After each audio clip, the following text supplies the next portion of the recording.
Good evening, everyone, and welcome to our first Alumni Online event of 2021. So, Happy New Year. I hope you're all keeping well and looking forward to hearing from Professor Myles Allen this evening. If I could just start with a few housekeeping items. I think by now everyone knows to keep their microphone and video camera off. If you would like to ask a question, do please post any questions in the chat, and after Myles has finished talking, I'll call upon you to ask your question, and you may want to turn your video on then and come onto the screen. Just also wanted to tell you a couple of other things. The first is that this session is being recorded, and it will later be available on our webpage. And also at the bottom of the screen is some live subtitles. If you don't want them on, you can turn them off, and Alex is going to post into the chat how you do that, for those of you who are not technical, as I am not either. So very much hope that you will enjoy what is to follow. If you do have any feedback, do let us know. We're always happy to hear from you. But now it's my great pleasure to introduce this evening's speaker, Professor Myles Allen, who is one of our newest honorary fellows.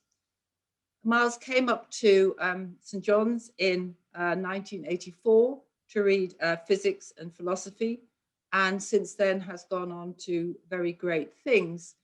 In Oxford, currently he has a dual affiliation. He's professor in the School of Geography and the Environment, and also in the Department of Physics. And very excitingly, in the recent past, he's become director of the new Oxford Net Zero Initiative project. Myles is very well known for his work on climate.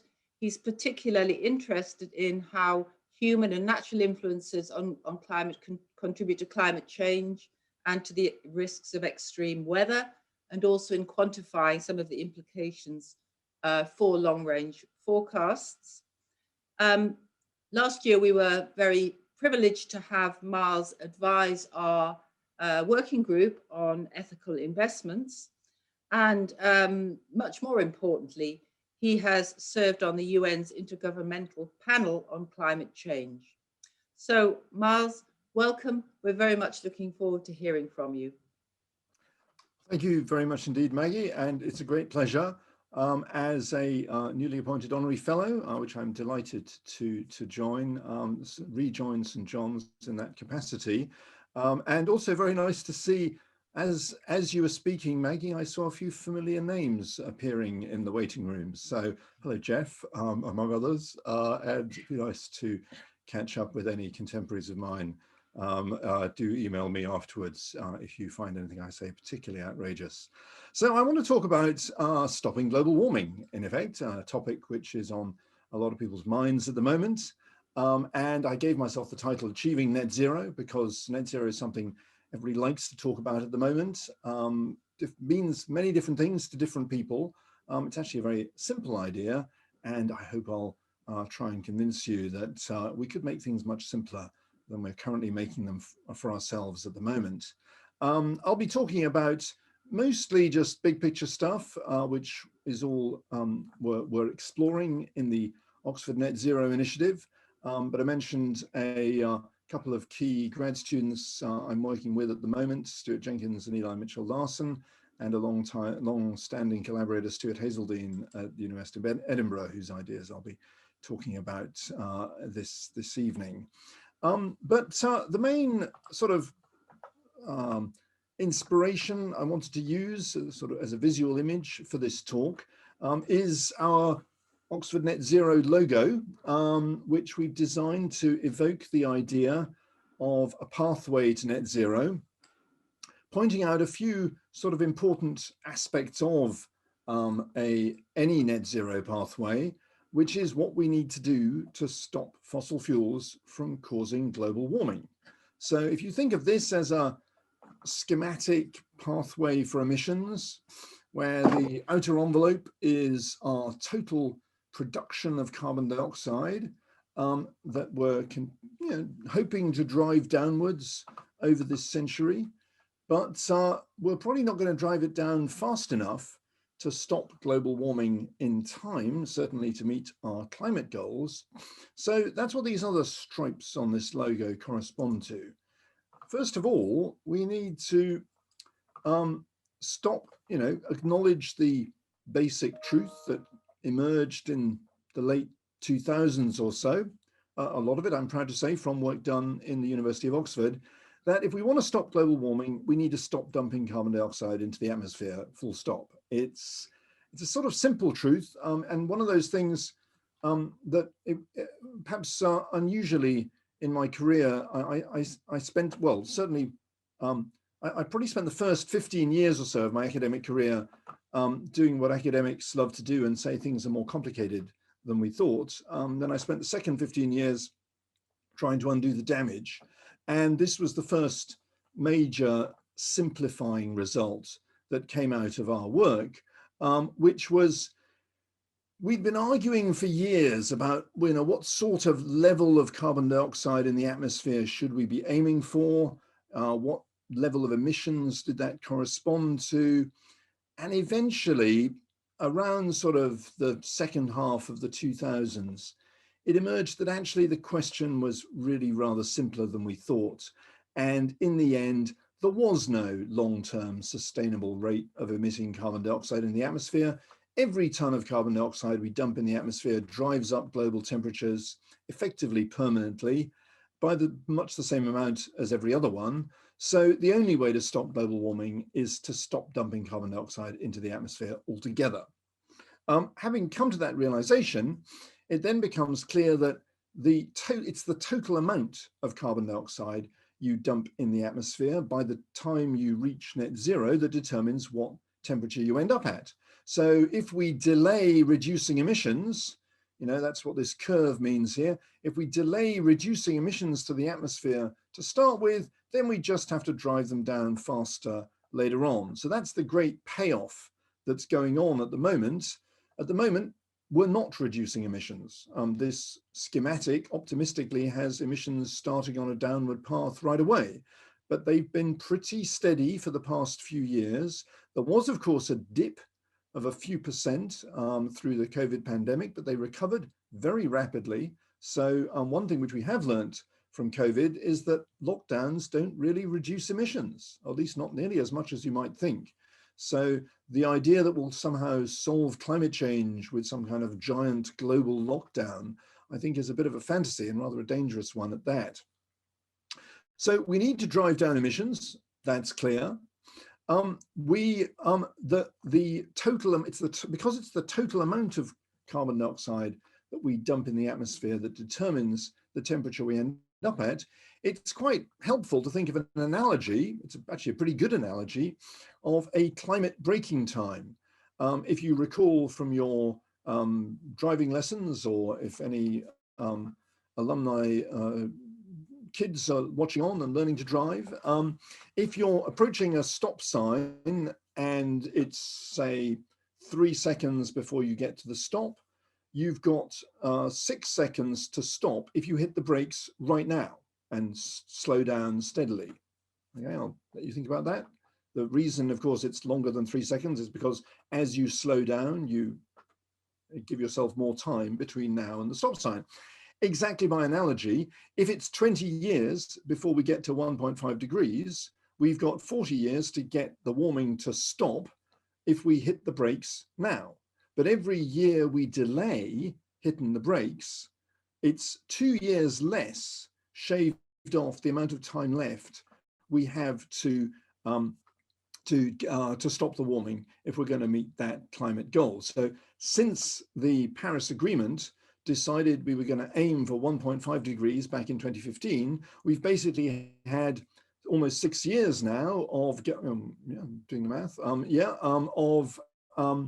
not reducing emissions, essentially steady emissions. So we've knocked a decade off the amount of time we've got left to get emissions to zero already if we're actually going to meet that climate goal. So, I like to stress to people that climate change is a solvable problem, but we do have to get on with solving it.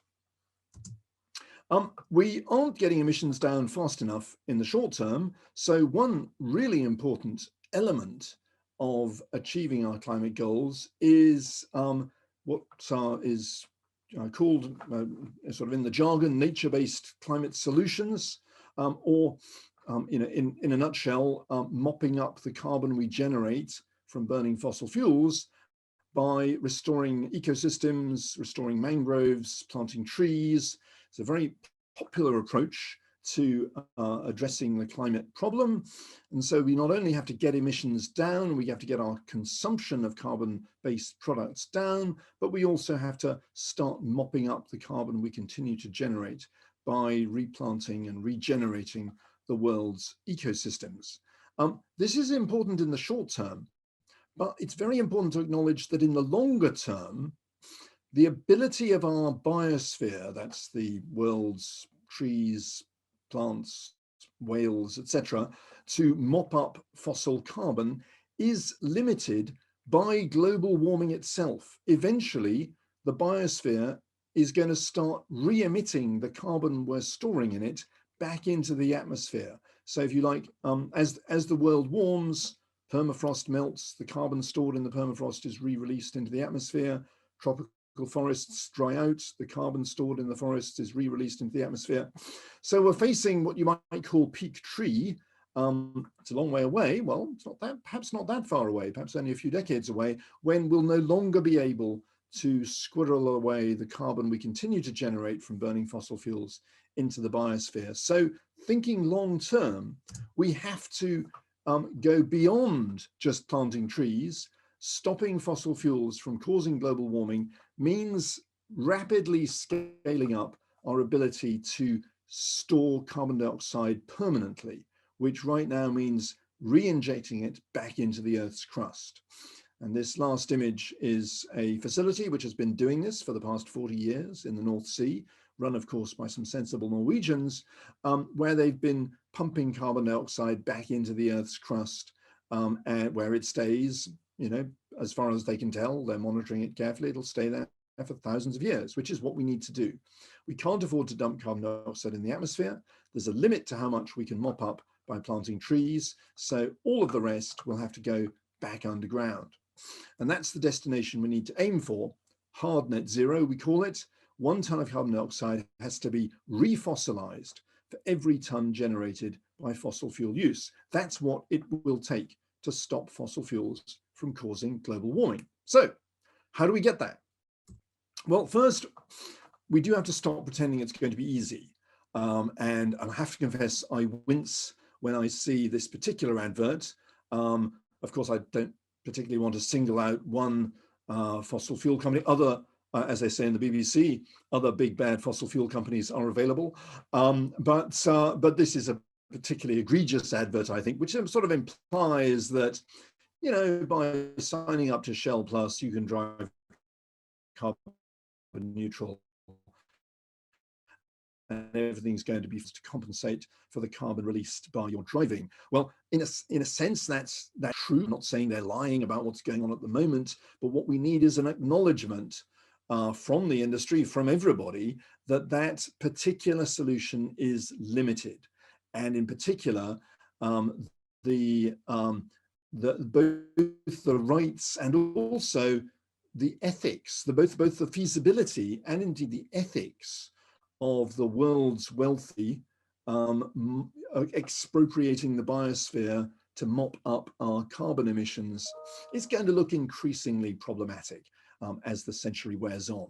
So, you know, it's not going to be easy. We're going to have to actively get on with getting rid of the carbon dioxide we generate. And this image, which I'd love to show, really brings home to people just how hard it's going to be to move on from using fossil fuels. This is an extraordinary image of a village in Greece, where they discovered the village was built on a lignite deposit. Lignite is a particularly high carbon, dirty form of brown coal. and they literally dug out the ground underneath their houses, leaving only the church standing in order to get at the coal. And, you know, I think what this image says to me is, you know, if people are telling you that just imposing a bit of a carbon tax or some kind of emission trading scheme will be enough to get our emissions to zero, remember this image, because nothing short of the threat of eternal damnation will stop people using fossil fuels. So we need to work out how to stop global warming before the world stops using fossil fuels. That's a very important message that I wish the environmental movement would get its mind around, because the environmental movement is so keen that we should stop using fossil fuels altogether that it's collectively failed to notice that it's too late to wait until the world stops using fossil fuels to stop global warming. We're going to have to work out how to stop global warming before the world stops using fossil fuels. Cambridge, rather helpfully, gave us a vision of what it would take just in Britain to stop global warming without stopping using fossil fuels. So this was the Fires report from Julian Allwood and co-authors in 2019. They imagined, just for the UK, what it would take to get us to absolute zero, that is to stop the use of fossil fuels in the UK entirely by 2050. And this chart shows, you know, a number of the things in it. It benefits from a careful read because it shows what they thought through. What would it take to actually get us to absolute zero, to stop using fossil fuels entirely?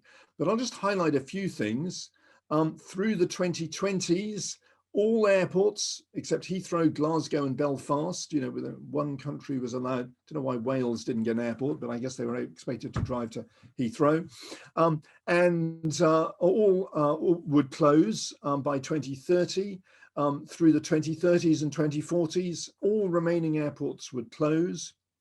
All shipping would have to decline to zero because we have no feasible way of, you know, on the time scale of the authors of this report envisaged technology developing, there would be no feasible way of managing international shipping without fossil fuels. So they said that was it, no more shipping. All food would have to come in, any imported food to the UK would have to come in through the Channel Tunnel using, you know, French nuclear energy to power the trains. All fossil fuels would have to be completely phased out if we were to achieve absolute zero using, you know, existing technologies today without recourse to other ways of disposing of the carbon dioxide generated by our use of fossil fuels. So if you think that's the way, if you think that's the future, and lots of people say it is without perhaps thinking through the implications, you know, even Greta Thunberg, who's done a fantastic job of raising the profile of this issue and getting so many young people fired up about climate solutions, you know, frequently likes to emphasize, you know, net zero is not enough. We need absolute zero. Okay, say it, but also think through what it means. Think through all the ways in which we depend on fossil fuels, not just for heating our homes and doing the obvious things like driving around, but for, you know, for smelting, for making steel, for making chemicals, for and, you know, other greenhouse gases as well associated with our production of food. So, you know, these are the really tough, hard to abate sectors which we really haven't made much of a dent in at all. You know, in the UK, perhaps nationally, we've made quite a big dent in our emissions associated with industry, but other emissions, you know, we've barely begun to make a dent on. So how do we stop fossil fuels from causing global warming? Well, the only proven way of doing it, you know, which is for which there is an unlimited capacity, and, you know, if we can afford to do this, we can do it at whatever scale we like. It doesn't suffer the same problem of peak tree that we run out of the biosphere, so to speak, is capturing the carbon dioxide, transporting it to somewhere like a disused gas well, for example, and pumping it back underground. If you compress the carbon dioxide to to pressures comparable to the pressures you find down at the bottom of an oil or gas well, sort of under a couple of kilometers of rock, it forms a liquid. You're probably familiar that at sea level pressure, you don't get liquid carbon dioxide, hence dry ice. You know, it sublimates directly from solid to gas. But if you compress it enough, you get past the triple point and you get back down to its liquid phase, and then you can pipe it through the similar pipes that you use for piping oil and gas around, and pump it back underground, where if you choose the right rock formation, and that of course is important, it stays potentially for millions of years. We know it can stay there because quite often when they're drilling for oil and gas, they find carbon dioxide. And then of course, everybody's very disappointed because it's not what they were looking for and it's largely useless. But you know, it does show that we can refossilize fossil carbon. It's just expensive to do it. They already, in some places, they already do this. They actually use the carbon dioxide by injecting it into the ground to flush out oil and gas. So again, all of the technology for doing this is well established. The challenge is there's no incentive for companies to actually do it at scale. And no, you know, us, the sort of anxious consumer, can't even begin to do this. This is not the kind of thing that you can sort of set up a pipe in your backyard, or St. John's couldn't sort of start sinking a deep borehole underneath the Tommy White building to get rid of CO2. It's the kind of thing you need, you know, a major international engineering company to undertake. So this is what it's going to, you know, this is what it's going to take if we actually look at the scenarios that the Intergovernmental Panel on Climate Change have produced, which actually meet the Paris goal of limiting global warming to 1.5 degrees. So I showed you that schematic scenario, the sort of Oxford Net Zero logo to begin with. This is a real scenario, or at least real as in emerging from this sort of class of integrated assessment models that people use to model the evolution of the world economy. And it's, you know, we achieve net zero through a combination of two things. We burn a lot less. This is just focusing on energy and industrial process emissions here. So I've taken out the whole land use change and nature-based solutions part of the equation. But we also store much more. So the gray wedge there is the carbon we re-inject back underground in these scenarios. And, you know, you've all heard how, you know, we have to reach net zero sometime around 2050. And indeed, in these scenarios, we do get to net zero in the 2050s, but we don't get there by getting our consumption of fossil fuels to zero at all. We reduce our consumption of fossil fuels by around 2/3 or so, and the rest is achieved by injecting carbon dioxide back underground. And this is a problem because it isn't happening. We've already decided in the UK, for example, to reach 100% carbon capture and storage by 2050, because that's what net zero means. Right now, the world as a whole is at 0.1%. So that's out by a factor of 1,000. And the UK is at 0. So we're out by a factor of infinity. So, you know, we're not doing very well.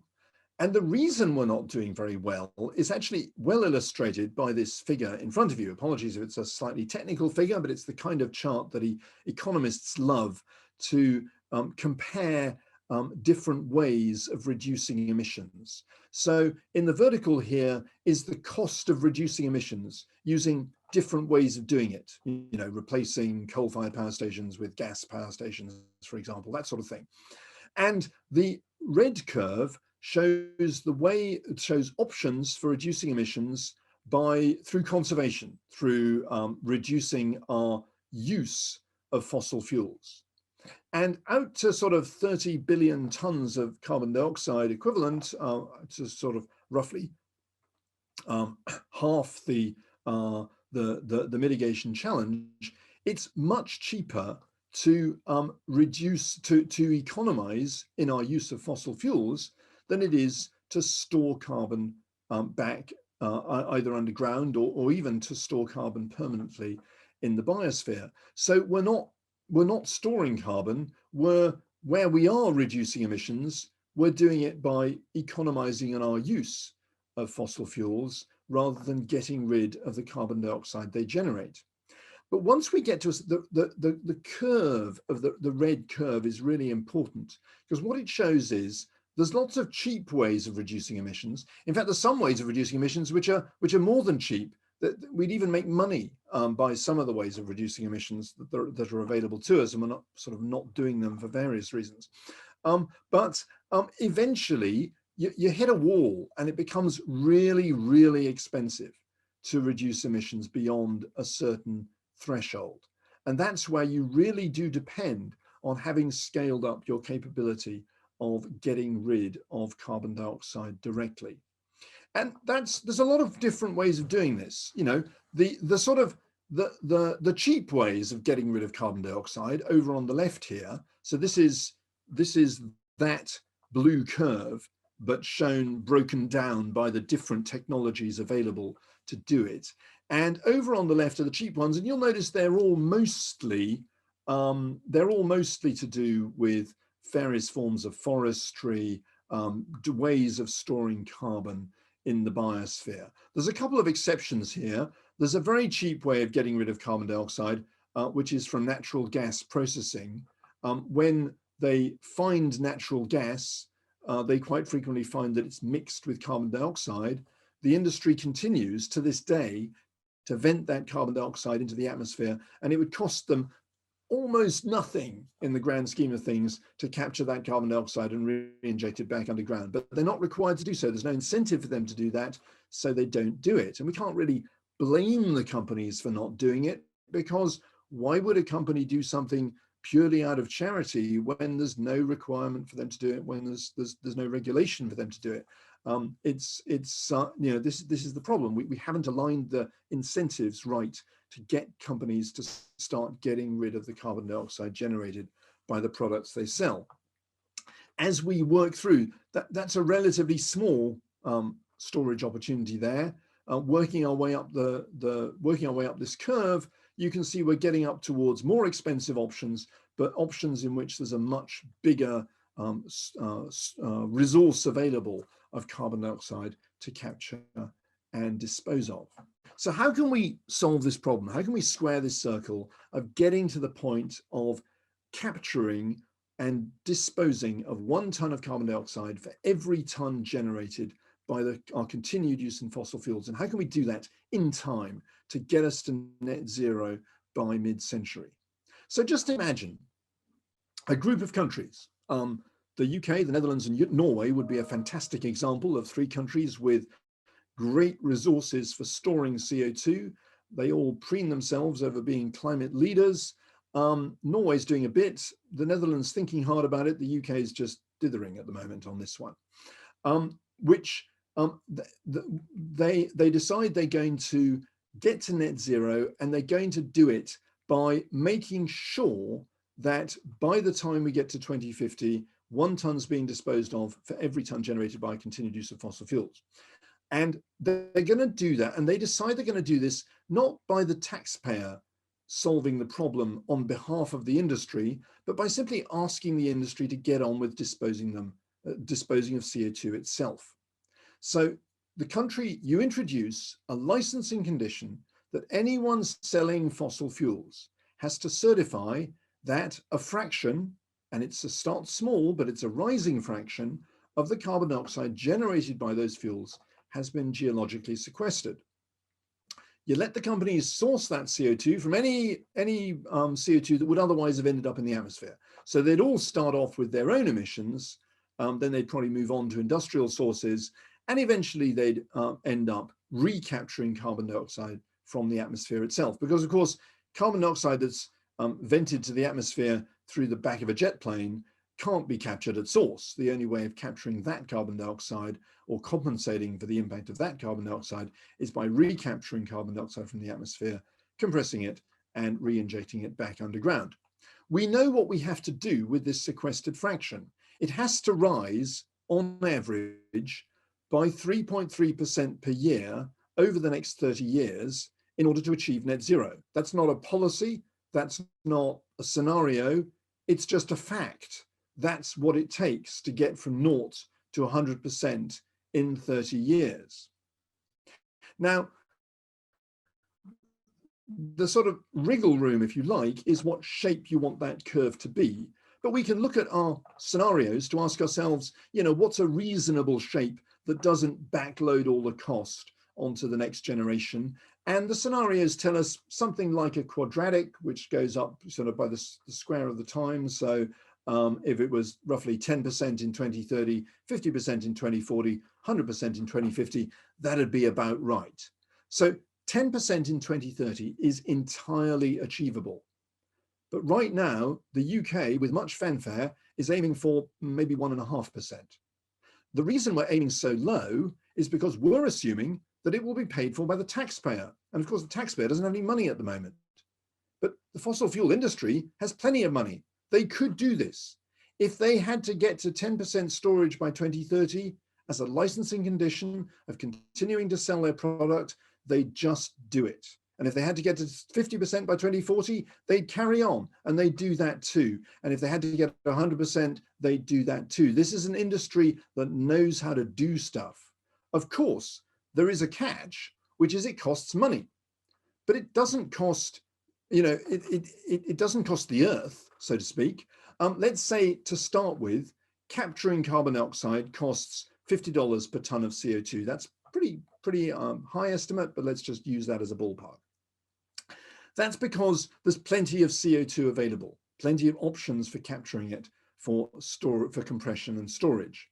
That cost will rise as we run out of convenient sources of CO2 to capture. That's a good problem to have, by the way. So let's say it goes up to $250 a ton of CO2 by the time we get to net zero. And that would be a combination of capturing at point sources and capturing back from the atmosphere. Crucially, if you impose this as a regulation on the entire industry, that they have to capture only a rising fraction of the carbon dioxide generated by the products they sell, then you spread the cost across all fossil fuel users. You don't concentrate it on the unfortunate few who you're telling to get rid of their CO2. So, you know, a 1% obligation would cost you only about 50 cents or so on per ton of CO2. By the early 2030s, we'd be up at the level of the, you know, still well below the level, in fact, of the European ETS price. So this wouldn't actually have much of an economic impact for, you know, 10 or 15 years or so. Of course, eventually, it would add quite a lot to the cost of fossil fuels. Full free air capture might double the cost of a barrel of oil on top of what it you know, cost earlier on in this decade. But that happens predictably over 30 years. It's something we can deal with, we can plan for, and as consumers adapt, we can switch to electric cars, use fewer fossil fuels, or take other measures accordingly. So just to finish up, to bring it back to St. John's, one of the developments that I'm very proud of last year was St. John's, actually following an excellent campaign by the student body, led by the student body, decided to adopt a very different position on investing in the fossil fuel industry than had been the college's position up until that date. And among the in the course of adopting this new position, and I'd be delighted, in fact, I hope there's a couple of students on actually who've been involved in this campaign, but delighted to sort of talk about this further. The college decided to adopt what we call the Oxford Martin Principles for Climate Conscious Investment, which is to not step away from the fossil fuel industry entirely, but to interrogate the companies that the college owns for their commitment to net zero, whether they had a profitable net zero strategy or whether they were counting on the government bailing them out in some way, and what were the medium-term targets they were going to use to measure their progress to get there. And I think this is a really exciting time for investors in the fossil fuel industry. And I actually was encouraging the governing body when we were discussing this through the Sustainable Investment Committee last year, to think hard about stepping away from our responsibilities as fossil asset owners and thinking about how we can fix the problem as responsible owners of fossil fuel assets, rather than washing our hands of it and walking away. Many other universities have taken the washing their hands approach. And I get it that there's a case for that. But I think we need this industry to fix its own problem. We can't afford to just wish it away and hope it'll crawl away in the corner and die, because it won't die fast enough to meet our climate goals. So just to end up on a sort of optimistic note, I bet you didn't know it, but back in 2015, we nearly solved the climate problem. We were this close because they put a 2-line amendment into the energy bill that year to a consultation on measures requiring extractors and importers of petroleum to contribute to the development of carbon capture and storage.